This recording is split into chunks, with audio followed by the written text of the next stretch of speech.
Hi, I'm Carrie, and this is my favorite middle daughter, Kristen. And with 3 girls in our family, we started doing that many years ago, with our oldest daughter, Jenny, being our favorite oldest daughter, Kristen, our favorite middle daughter, and Sandra being our favorite youngest daughter. So Kristen, being my favorite middle daughter, what has been your favorite part about being a mom? I think especially recently, just being able to watch them grow up, and experience different things, and just the different personalities that they have started to form, and as they've matured and just coming into their own. And I think we were talking about this the other day, like having these like aha moments, like where all of a sudden, something clicks with them, whether it's where they're at in life or school or friendships. I just love watching them grow up and just becoming their own person. Okay, you were talking about having 3 favorite middle daughters, right? Yeah, that's a lot. And we all had like very distinct personalities. How has that changed you? Like, it was a balancing act, and how did you deal with that? It was definitely a balancing act because Jenny, the oldest, was the boss. Play school, she was a teacher. Nobody else could be the teacher. You were the feisty one. I don't want to do that. And Jenny had to bribe you with M&Ms, as I recall, many, many times. And then Sandra was the plan first, and then later present a PowerPoint presentation to us. And that's just the way it rolled in our family. Dad was gone a lot. He was working with churches at the time. And really, I had to figure things out on my own because of his absence. And I had to embrace being a mom. I just had to do the best that I could. And I couldn't worry about every little thing. We had chimney fires, we had the dog getting run over by a car, we had numerous, injuries during that time. And I loved motherhood, and it was a pure joy, but it's hard, especially when your spouse or your significant other is gone a lot. So on that note, where do you feel the pressure in being a mom?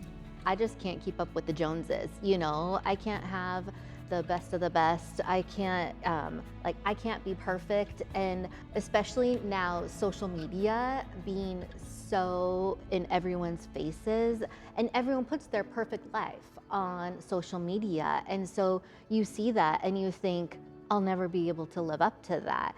And I just have to remind myself that that is not reality. Like, that is not their real life. Their real life hopefully has lots of dishes in the sink, just like my house does, and laundry all over, just like my house does. We talk about this a lot, but it's just like a constant reminder that with God, I am enough. And I don't need to be more than that. How did you prioritize with having 3 kids, a lot of times being on your own? How did you prioritize your walk with Jesus? Well, I was thinking about that because I think most moms would say, we can't do it alone without God's guidance, and that's a fact. I mean, that comes first. But what helped me was that I had to be on solid ground. I had to be involved in a Bible study where I had women around me, and we surrounded ourselves with the same situations in life, and we were able to share that. I mean, you and I have talked about this too, that it was so important for you, the girls, and you in particular had really, really solid Christian women, older women, that were a part of your lives. And we were talking about that the other day. Which is absolutely a necessity. You have to surround yourself with people. And yes, it's God, but you also need to have people around you. So what is something that God has taught you through your children?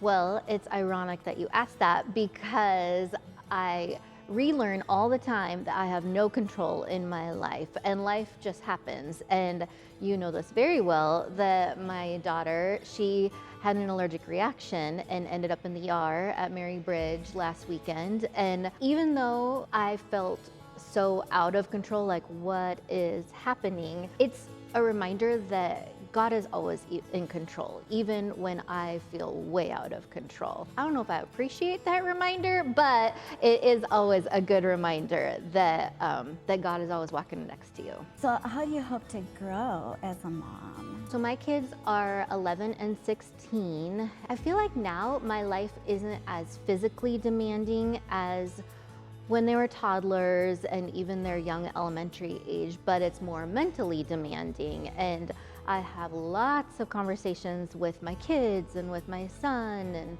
with my daughter, and a lot of times into the late hours of the night, frequently. And so I honestly just pray that God would give me the wisdom to have the right words at the right time, because I know that my time with them is so short, and I just hope that what I say can impact them and be the right thing that they need to hear at that point in time. What do you love about the season that you're in? I like that they are becoming more independent. Also, just seeing how my relationship has evolved with them, and also their relationship with each other too, because even though they're siblings, like, they get along great. And being a youth group leader, that has been really fun too, because I've been able to experience camp with him, and then Allie coming up this upcoming year, and that they're, you know, getting older, that it's just been really fun. Since it's Mother's Day, what would you want to say to moms today? Well, I always remember that our children are a gift from God, and they're not our own. And things are going to go amiss, they're going to go wrong, they're not going to make the best decisions in the world. Just enjoy your kids. I think we're fearful of what's out there these days and afraid to let our kids go.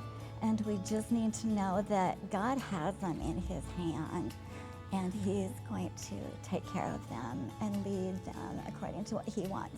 So on that note too then, what's something that you want every woman to know that's listening right now? I want them to know that you are not alone. If you are struggling, don't be afraid to reach out. Don't be afraid to reach out to someone. And if you have the capacity to come alongside a younger mom, step out of your comfort zone and take advantage of that, because it really can be a blessing to either mentor or be mentored by someone who has walked in similar shoes as you. We've been talking about how important it is to just connect with other moms and make them parts of your life. And so like Kristen said, so you don't feel so lonely out there. And that's been really important in our family, because all of my girls have connected with amazing adults over the years.